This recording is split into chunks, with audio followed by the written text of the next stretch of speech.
আন্তর্জাতিক মহাকাশ স্টেশনে বায়ু লিকেজের সমস্যা ঘিরে ছড়িয়েছিল ব্যাপক আতঙ্ক। বাধ্য হয়ে নভোচারীদের জরুরি নিরাপত্তা প্রোটোকল কার্যকর করে নাসা। আর জরুরি মহাকাশযানে আশ্রয় নেন 5 নভোচারী। নিয়েছিলেন পৃথিবীতে ফেরার প্রস্তুতিও। তবে শেষ পর্যন্ত উপস্থিত নভোচারীদের চেষ্টায় হয় তার সমাধান। আপাতত ঝুঁকিমুক্ত হলেও আইএসএস-এ বড় ধরনের সংস্কার প্রয়োজন বলে জানিয়েছে মহাকাশ বিশেষজ্ঞরা। ফোটানোর ঝামেলা ছাড়াই নিরাপদ পানির জন্য ঘরে আনুন পিওরিট। কল করুন 16627।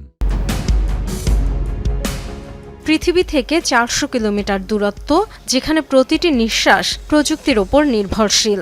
শুক্রবারও আন্তর্জাতিক মহাকাশ স্টেশনে নিয়মিত কার্যক্রমে যুক্ত ছিলেন নভোচারীরা। হঠাৎ তৈরি হয় বিভ্রাট। সমস্যার কেন্দ্রবিন্দু ছিল স্টেশনের রাশিয়ান সার্ভিস মডিউল এবং একটি কার্গোযানকে সংযুক্ত করা পিআরকে ট্রান্সফার টানেল। সেখানে কয়েক বছর ধরে চলা বায়ু লিকেজ সম্প্রতি বেড়ে যায় আরও, যা তৈরি করে বড় ধরনের ঝুঁকি।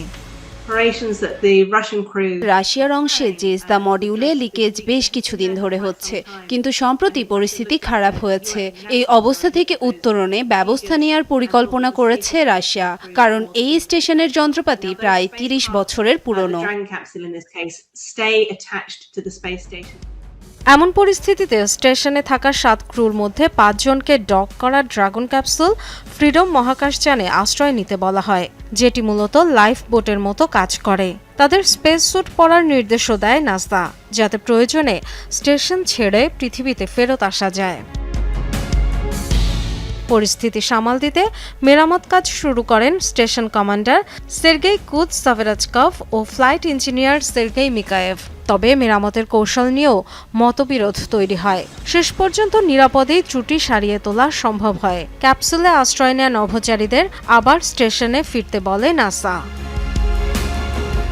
বিশেষজ্ঞরা বলছেন, মহাকাশ স্টেশনে ছোটখাটো বায়ু লিকেজ অস্বাভাবিক নয়। তবে প্রতিদিন চাপ কমার হার উল্লেখযোগ্যভাবে বেড়ে গেলে উপেক্ষার সুযোগ থাকে না। আন্তর্জাতিক মহাকাশ স্টেশনের ওই অংশটিতে ফাটলজনিত লিকেজের সমস্যা প্রায় 6 বছর ধরেই। আপাতত নিরাপদ হলেও দীর্ঘমেয়াদে বড় ধরনের সংস্কার প্রয়োজন বলে জানিয়েছে রুশ মহাকাশ গবেষণা সংস্থা রসকসমস।